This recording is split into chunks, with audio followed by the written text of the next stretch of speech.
কলকাতায় অগ্নিকাণ্ডে নিহত একই পরিবারের 4 সদস্যের মরদেহ কুষ্টিয়ায় নেওয়া হয়েছে। আমরা এই বিষয়ে জানবো। আমাদের সাথে যোগ দিচ্ছেন সহকর্মী রুহুল আমিন বাবু। বাবু, নিহত 4 সদস্যের মরদেহ তো কুষ্টিয়ায় নেওয়া হয়েছে, আমরা পরবর্তী আপডেট একটু জানতে চাই। লোপা, আমি এই মুহূর্তে রয়েছি দেবাশিস দত্তের বাড়ির সামনে। হয়তো আপনারাও এখন দেখতে পাচ্ছেন যে স্নেহাশিস দত্ত অর্থাৎ দেবাশিস দত্তের যে শিশু সন্তান 3 বছরের, তার কফিনবন্দি যে মরদেহ সেটি নিয়ে যাওয়া হচ্ছে এবং দেবাশিস দত্তের মরদেহটিও এখানেই রয়েছে। এটা মহাশ্মশানের কুষ্টিয়া মহাশ্মশানের উদ্দেশ্যে নিয়ে যাওয়া হচ্ছে। অর্থাৎ তাদের এখন মহাশ্মশানে সনাতন ধর্মাবলম্বীদের নিয়ম অনুযায়ী যে রীতি রেওয়াজ আছে সেইটি তারা পালন করবেন এবং তারপরেই তাদেরকে সমাহিত করা হবে, অর্থাৎ তাদেরকে সমাধিস্থ করা হবে। অর্থাৎ তাদেরকে প্রথমে মুখাগ্নির মাধ্যমে সমাধিস্থ করা হবে এবং এখন ঠিক এটা যেটা দেখতে পাচ্ছেন এটি সাংবাদিক দেবাশিস দত্তের মরদেহ। শেষ বিদায় পরিবারের কাছ থেকে কিছুক্ষণ আগেই শেষ বিদায় নিয়েছে তার পরিবারের লোকজন।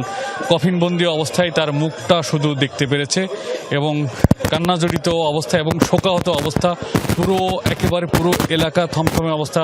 শত শত মানুষ জড়ো হয়েছে। কিছুক্ষণ আগে আসলে শত শত মানুষ আসলে ভিড় করেছিল তাদেরকে এক নজর দেখার জন্য, তাদেরকে এক নজর দেখার জন্য ভিড় করেছিল এখানে বাড়ির সামনে থেকে। এখন তারা বিদায় নিল এই জায়গা থেকে, ঠিক মহাশ্মশানের উদ্দেশ্যে নিয়ে যাও। যে আফসানা শারমিন তাদেরকে কবরস্থানে অর্থাৎ কুষ্টিয়া পৌর কেন্দ্রীয় কবরস্থানে দাফনের জন্য যে কার্যক্রম অর্থাৎ গোসল করা বা ধোয়ানো, সেটি শেষ করে তারা কুষ্টিয়া পৌর কেন্দ্রীয় কবরস্থানে নিয়ে গিয়ে দাফন করবে। সেটিও এখনো আরো কিছু সময় লাগবে এই পুরো প্রক্রিয়া শেষ হতে।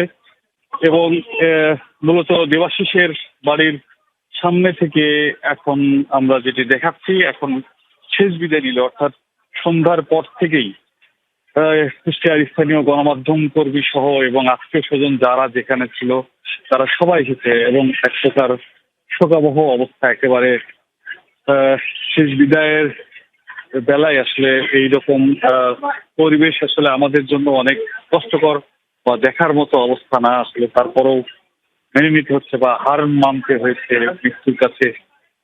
জানেন যে আসলে কলকাতার শিখাইন হোটেলে 19 আগস্ট রাতে এই অগ্নিকাণ্ডের ঘটনায় দেবাশিস পরিবারের এই 4 জনের মরদেহ পৌঁছেছে কুষ্টিয়াতে 10:30টার দিকে রাত। তারপর থেকে আসলে যারা অসংখ্য শুভানুদ্দায়ী গুণাগ্রহী যারা রয়েছে আসলে তারা সবাই এসে ভিড় করছে এক নজর দেবাশিস দত্ত এবং তার ছোট্ট শিশুকে দেখার জন্য। এবং দেবাশিস দত্ত তার মেয়েকে শুধুমাত্র মহিমা দত্তকে রেখে গিয়েছে।